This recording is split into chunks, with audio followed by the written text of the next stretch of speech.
White হাউসের oval অফিসে রুদ্ধদ্বার বৈঠক শেষে যৌথ সংবাদ সম্মেলনে ডোনাল্ড ট্রাম্পের নির্বাচনী স্লোগানের ভারতীয় সংস্করণ উচ্চারণ করলেন নরেন্দ্র মোদি। ট্রাম্পের মেক আমেরিকা গ্রেট অ্যাগেইনের আদলে মোদি বললেন মেক ইন্ডিয়া গ্রেট অ্যাগেইন। পরক্ষণেই এর মর্মার্থ জানান দিলেন মোদি। বললেন, দুই নেতার লক্ষ্য এখন মেগা পার্টনারশিপ বা বৃহৎ অংশীদারত্ব অর্জন করা। मागा प्लस मीगा तब बन जाता है मेगा पार्टनरशिप फॉर प्रॉस्पेरिटी। বিবিসির প্রতিবেদনে বলা হয়েছে, বৈঠকে নেতৃত্বগুণ নিয়ে পরস্পরের প্রশংসা হলেও ভারতের সমালোচনা করতে ছাড়েননি ট্রাম্প। দেশটিকে সর্বোচ্চ বাণিজ্য শুল্কের জন্য দায়ী করে ট্রাম্প বলেন, বাণিজ্য ঘাটতি মেটানোর জন্য এটি বড় রকমের সমস্যা।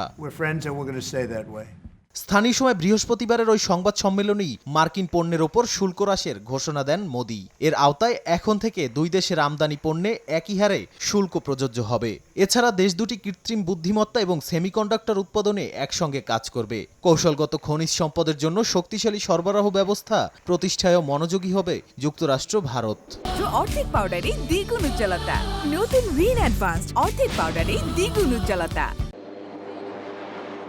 ওয়াশিংটনে নরেন্দ্র মোদি বলেন, 2030 সালের মধ্যে যুক্তরাষ্ট্র ও ভারতের দ্বিপাক্ষিক বাণিজ্য $50,000 কোটি উন্নীত করার লক্ষ্য নির্ধারণ করা হয়েছে। আর ভারতকে F-35 ফাইটার জেট ও সামরিক সরঞ্জাম দেওয়ার কথা জানান ডোনাল্ড ট্রাম্প। এ নিয়ে সুনির্দিষ্ট দিনক্ষণ না জানালেও এবছরের মধ্যেই সরঞ্জাম সরবরাহের ঘোষণা দেন তিনি। 2008 সাল থেকে এ পর্যন্ত যুক্তরাষ্ট্র থেকে $20,000 কোটি প্রতিরক্ষা সরঞ্জাম কিনেছে ভারত।